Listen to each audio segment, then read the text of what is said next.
Kari Lake, out of everybody working in the Trump administration right now, is the biggest loser there. Now, Kari Lake, of course, rose to national prominence for not just being an election denier, but losing two very high-profile races, one for the governor of Arizona, one, of course, for the Senate seat from Arizona.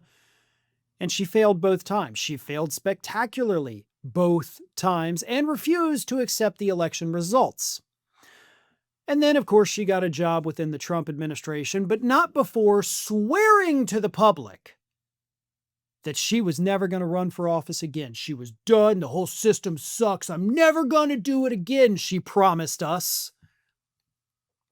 And she's done a lot of damage serving inside the Trump administration, has remarkably been one of the more quiet members of this administration. That is until this week.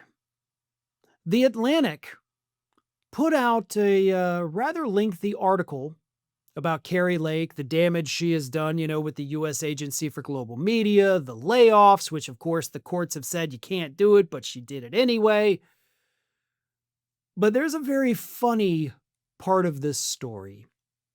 Because in spite of swearing to the world that she was never going to run for office again, Kari Lake wants to run for office again. I guess she just loves losing. But she also knows that if she's going to leave her post and run for office, she's got to get Trump's blessing. And of course, more importantly, he's got to endorse her, as if that's not a campaign kiss of death. So let me read you what happened when Kari Lake went to Donald Trump to get his endorsement for her to run for Congress. In October, she was spotted waiting in a White House lobby, hoping to see Trump, according to two GOP operatives. Kari has been here for hours, a White House aide told one of the operatives that day. She's going to run, and she's asking for the endorsement. Lake, who was rumored to be mulling a run for Congress in Arizona, eventually shared her pitch with a low-level aide who conveyed no enthusiasm for a third Lake candidacy, the same person said.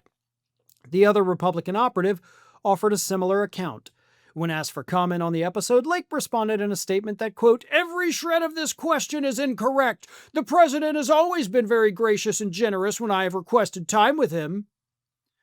In her statement, Lake did not directly answer a question about whether she would seek a congressional seat, saying only, quote, "If and when I decide to run for office, the Atlantic will be the very last to know." Ha! Got 'em, Kari! So according to multiple different people, who didn't know apparently the other one was going to tell the story, so there's no way there's like, we're going to get together and create this fake thing. Kari Lake went to the White House because she wanted to run for Congress.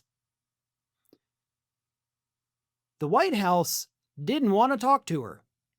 So she sat in the lobby for hours, according to both of these independent Republican operatives, just sitting there. Hopefully, I don't know, playing games on her phone or something, because God, that's got to be boring to do for hours. And then finally, a low-level staffer came out and was like, "What do you want?" "I want to run for office." "Cool. Bye." I said this before back in Kari Lake's campaigns, and I'm going to say it again because by God, it just seems true. Kari Lake must have a humiliation fetish. Like, to put herself in these scenarios where she just constantly gets mocked, ridiculed, humiliated in one way or another. There's no way somebody does it this frequently without getting some kind of pleasure out of it. Because this is even more embarrassing than her two humiliating campaign losses. Thanks for watching, and if you are not already subscribed to the channel, please do so, and do not forget to like and comment and share widely among your friends.